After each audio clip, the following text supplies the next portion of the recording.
جبر شر و پفچونên hêzên Iraqî û çekdarên Yepejê careka dî welatiyên devera Şingalê aware bûne ve û mal û halên xwe bi cih hêlan û qesta sunûrê parêzgeha Duhokê kirîne û beşek ji wan hatîne Kempa Şariye û dibêjin metirsiyeka mezin ser jiyana me dirûst bûye. الشر وزاروا كد ما ترسان وطلقة هاتن المالين ما كاتين الحوشام خد طلقة كاتين وجام ترسان ومربيان ما زاروا كد دردي ما مزاروا كد خو خلاص كن هاتن كدنا نيف مالا ما ترسابين كمنا مالين مات خودي ما تشتغل نانيا جل كزاروا كخونت ما جل كزاروا كخوش خودي غني بلس ما هتشني سهل كارك اسيا كسشوانم دوهي ابراستي دي سام اواري هريما كردستاني بون ام هیوی داخوازید مش حکومت عراقیش حکومت هرما کردستانی بس خلقی ما آواره ببی خلقی ما بس کوچبر ببی دیسام هاتن دیز بینی امیلوان چادرات شغل نو میوان چادرش خورد چید گنو هم دیسا بنا جیب بنا براستی حکومت هرما کردستان استقبالا ما کر اداره کمپیو براستی وضعی شنگال خراب در نابی و عادی تری خدمت گزاری شنگال نینن نه آوا نه کهربا نه تختورن براستی حتی انها آوب کریانا پارت تکرین عادي دري تختور جنينن ووضعي ودري خرابه وفجأة أفشر جيب سردة هذه خراب تربو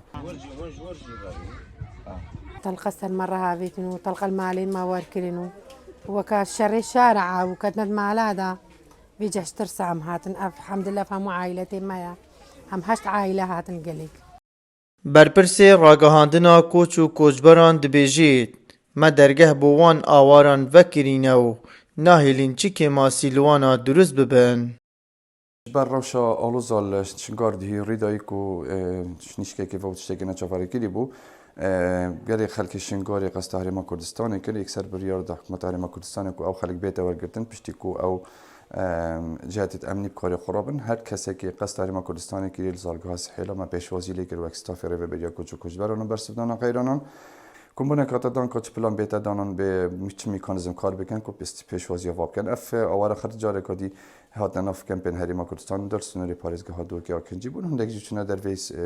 کمپین پاریزگاه دو که و دوی کمبونیش در آفریقا همی اشارت بین دیده که همی بر هوی خودیار کرد که باشترین شیوه از به هاری کاری تواب کن و همی هاری کاری دمل دست گشت نوان آوارا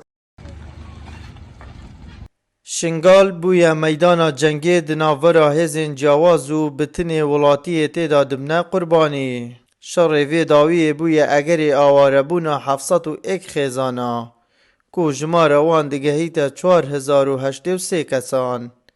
Dihête gotin dibît şerê vê carê destên derekî di nav da hebin. Wekî hêzên Tirkiye bo vê yekê çekdarên Yepejê li Şingalê bînine der. Merwan Yehya Şarpirêz Kempa Şariye